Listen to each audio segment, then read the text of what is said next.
Hi friends, আপনারা কেমন আছেন? আশা করি আপনারা সবাই ভালো আছেন, আমিও ভালো আছি। আমি এখন একটা ইলিশ মাছ পোস্ত করেছি। রান্নাটা কিভাবে করেছি, আমি একটা 1 কেজি ওজনের ইলিশ মাছ এনেছি। 1 কেজি ওজনের ইলিশ মাছ এনে বাজার থেকে এনে ভালো করে ধুয়েছি। ধুয়ে ভালো করে মাছের মাথা আর লেজ বাদ দিয়েছি, দিয়ে আঁশ ছাড়িয়ে ভালো করে ধুয়েছি অনেকবার করে। ধুয়ে নুন হলুদ এই চামচে হাফ চামচ নুন হাফ চামচ হলুদ মাখিয়েছি।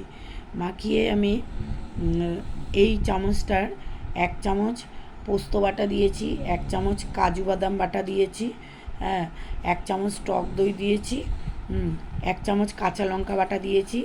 হ্যাঁ, দিয়ে সব কিছু দিয়ে তেলের উপরে 50 গ্রাম সর্ষের তেল দিয়েছি। দিয়ে এই চামচটার হাফ চামচ কালো জিরা দিয়েছি।